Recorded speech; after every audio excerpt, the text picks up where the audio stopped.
Hello बच्चों, आप सभी का स्वागत है मेरे YouTube चैनल सरल हिंदी पाठशाला में। बच्चों, पिछली वीडियो में हमने लोकोक्तियों के विषय में पढ़ा। आज हम सभी लिंग का सरल ज्ञान करेंगे। बच्चों, आप लोग सोच रहे होंगे कि मैम लिंग का ज्ञान क्यों करवा रही हैं। तो बच्चों, ये जो पुल्लिंग और स्त्रीलिंग हैं, इसमें बहुत सारे ऐसे शब्द हैं जो परीक्षा में आते हैं और बच्चे जो पुल्लिंग है उसको स्त्रीलिंग लिख कर आ जाते हैं और जो स्त्रीलिंग है वो पुल्लिंग। पहले हम जान लेते हैं सबसे पहले कि हिंदी में बच्चों केवल दो लिंग होती है, पहला पुल्लिंग और दूसरा स्त्रीलिंग। ठीक है। और एक और होता है उभयलिंग शब्द, जो दोनों में ही प्रयोग होता है। उभय का मतलब है बच्चों दोनों। ठीक है। तो अब हम जान लेते हैं एक सरल परिभाषा। पुरुषत्व का बोध कराने वाले शब्द पुल्लिंग कहलाते हैं, जैसे लड़का, मनुष्य, घोड़ा, देश आदि। ठीक है। अब हम देख लेते हैं नित्य पुल्लिंग शब्द। नित्य का अर्थ है बच्चों हमेशा, जो हमेशा पुल्लिंग ही होंगे, ये आपको ध्यान देना है। ये जैसे पशु हैं, बहुत सारे पशु पक्षी, वो हमेशा ही वो पुल्लिंग में प्रयोग किए जाते हैं। तो इनको आपको लर्न कर लेना होगा बेटा, 2-4 बार पढ़ लेना ध्यान से, तो लर्न हो जाएगा। तो देख लेते हैं हम कौन कौन से हैं। ये लर्न ही करना होगा, सभी को लर्न करना होता है बच्चों। उल्लू, कीड़ा, तोता, खरगोश, कौवा, गैंडा, खटमल, पक्षी, भेड़िया, मच्छर, चीता, गीदड़, कौवा आदि। ये जितने पशु हैं ये सभी हमेशा और हमेशा पुल्लिंग शब्दों में ही प्रयोग किए जाते हैं। तो अगर परीक्षा में आ जाए और पूछा जाए आपसे, मान लीजिए कि भेड़िया का लिंग क्या है, तो आप क्या लिखेंगे? पुल्लिंग। ठीक है।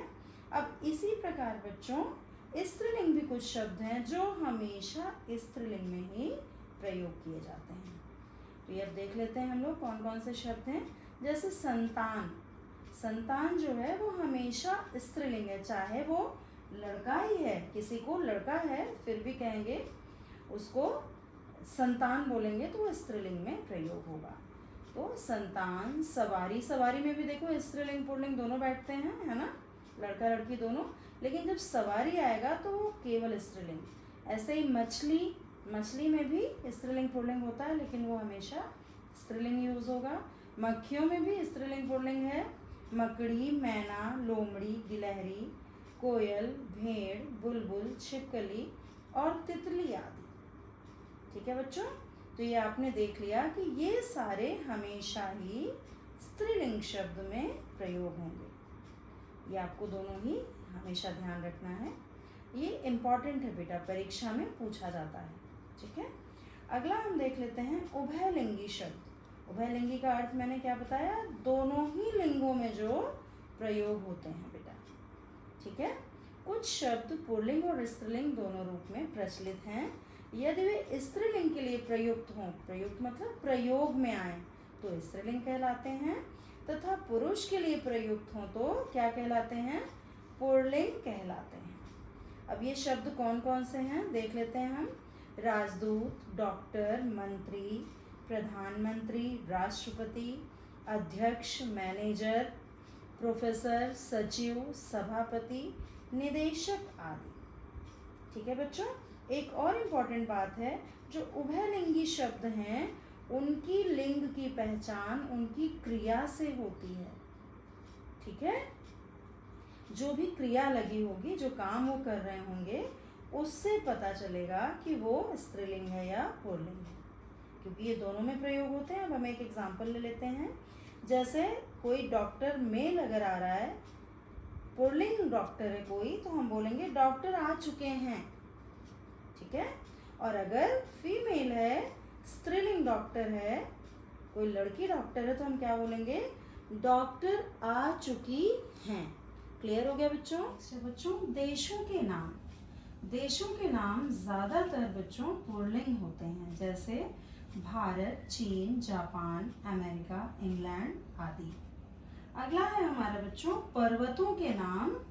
पुल्लिंग आप देख रहे हैं ज़्यादातर पुल्लिंग है, जैसे कि हिमालय, कैलाश, हिंदुकुश, अरावली आदि। नेक्स्ट है हमारा बच्चों पुल्लिंग के कौन कौन से हैं? अनाजों के नाम। गेहूं, चावल, बाजरा, चना, जौ, आटा आदि।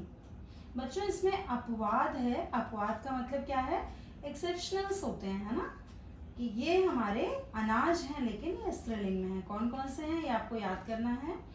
मक्का, सरसों, अरहर आदि। अगला है बेटा पेड़ों के नाम।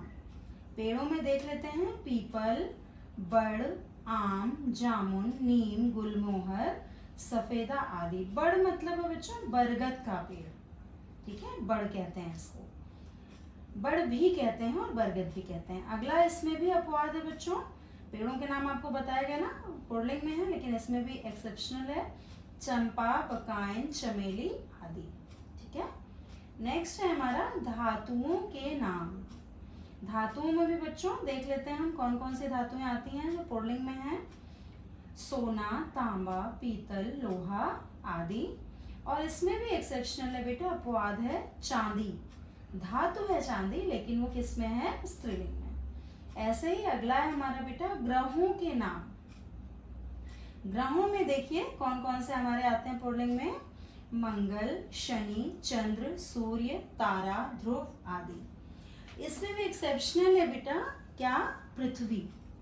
ये आपको याद रखना है बेटा। एग्जाम्स में आपके जो छोटी क्लासेस के हैं एग्जाम में कैसे आएगा, आपसे पूछ लेंगे कि ये क्या है। जापान जैसे देशों के नाम में पूछ लिया, जापान क्या है? पुल्लिंग या स्त्रीलिंग। ऐसे ही पर्वतों में पूछ लिया, अरावली क्या है? पुल्लिंग या स्त्रीलिंग। तो आपको पुल्लिंग लिखना है। ऐसे ही अनाजों में पूछ सकते हैं, चावल क्या है? स्त्रीलिंग या पुल्लिंग। और मक्का पूछ लेते हैं कि स्त्रीलिंग है या पुल्लिंग। ऐसे ही पेड़ों में पूछ लेते हैं बेटा चंपा क्या है? स्त्रीलिंग है या पुल्लिंग। तो आपको लिखना होगा स्त्रीलिंग है चंपा, ठीक है।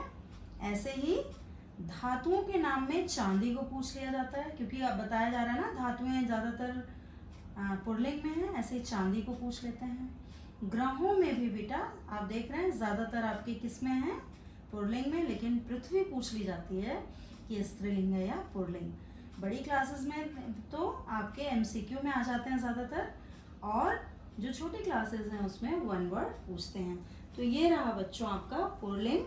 ये हमारा टॉपिक पुल्लिंग पूर्ण हो गया। अगले नेक्स्ट वीडियो में हम लोग स्त्रीलिंग पढ़ेंगे बच्चों। धन्यवाद बच्चों।